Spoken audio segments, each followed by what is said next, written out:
really sorry you can't be here, and obviously this is not ideal, but we'll do what we can, okay? So this week's lesson, or this week's project, is going to be about Remembrance Day, because that's on Wednesday, so I thought we could do some great poppy pictures, but in the style of an artist called Georgia O'Keeffe. So she did huge flower paintings. I'll just show you some of the pictures that she did here. Hopefully you can see this. What she did was she looked at a flower. So this is actually a rose, but it's right. She's looked right into the middle of the rose, and she's made it really big on the paper. So she's filled her canvas with the flower. And another example of this is another flower here. Okay, can you see how big she's done the flower on the paper and on her canvas? And she's, put the leaves in and sky in behind it. She also did a poppy. So again, you can see, look at the poppy. This is a real poppy, obviously, opposed to the paper poppies. And she has made them really big. I think there's one big poppy, maybe two, but she's made them really big on her canvas and filled the whole area with the flower. So that's what we're going to work on, and that's filling our piece of paper with the flower, okay? So what you'll need is anything you want to create your poppy with, your picture. It could be one poppy, it could be two, it could be lots of poppies. But what I want you to do is concentrate on filling your whole area of your paper, not doing one poppy in the middle of the piece of paper. Fill the whole piece of paper and make it as big as possible. Now you could have a look online. Maybe your mums and dads could have a look online and see if they can find a picture of a poppy, a real poppy if you wanted to, like Georgia O'Keeffe's poppy here. You could try and do a similar picture. Or you could fill your paper with that, like the paper poppies. Or if you have already bought a knitted one, maybe, this is the one that I got from a couple of years ago, and you can fill your paper with something that inspires you from a poppy. I want you to try and make it quite big, so you're filling it up. So you could maybe think about starting with the centre if you wanted to give you an idea.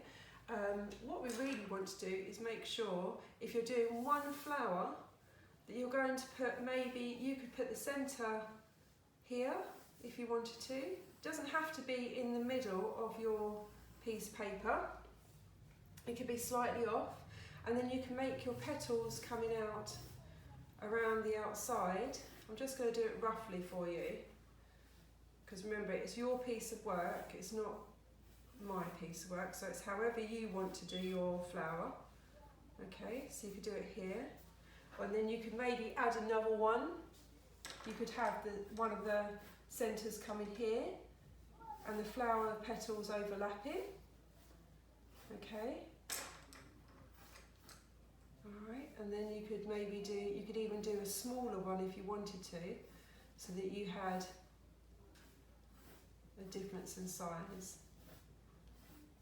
But filling the whole piece of paper, filling your whole paper with the flower. And then you can decorate your flower or colour it in any way that you like.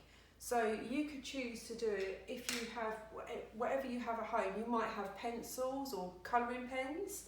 You might have pastels, so like oil pastels are quite good if you've got them, but you don't have to have them. A crayon is just as good as an oil pastel. Okay, so you can use crayons. You could use chalk if you wanted to, if you have any chalk at home.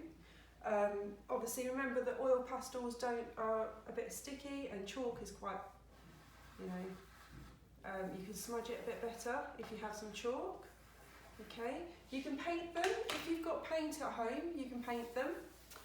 That's fine, and you can even collage them. So collage, remember, is cutting up bits of paper that's the right colour and sticking them down with glue. So you could use bits of coloured paper that you've got at home. You could use old magazines if your mums and dads have got any old magazines. If you find the colour red in a picture, you can just cut that out and then you can stick that down. That can give quite a nice effect and a bit more texture to your picture. And What else could you do?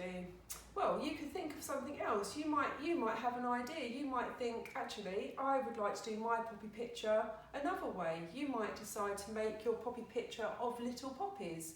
You could make them and stick them down like a 3D version, so making your picture really pop out. You could use little poppies to fill a big poppy. You know, so there's lots of different ideas, but just have fun with it and just do what you can do. And then we'll see what you come up with. You can email me the pictures or get your mum and dad to email me if you want to and to show me. Or you can keep it all until hopefully we're back in a couple of weeks, and then we can have a look at everybody's work together and see what everybody came up with over this lockdown. Okay, so that's going to be this week's lesson, and then I'll email again with, or we'll put on the website again with next week's lesson. And I will email your parents with some of the pictures to give you an idea, and anything else that I can think of that might help to inspire you to make your poppy picture. Okay? Alright guys, hope you have a lovely week and you're keeping safe and well. Take care.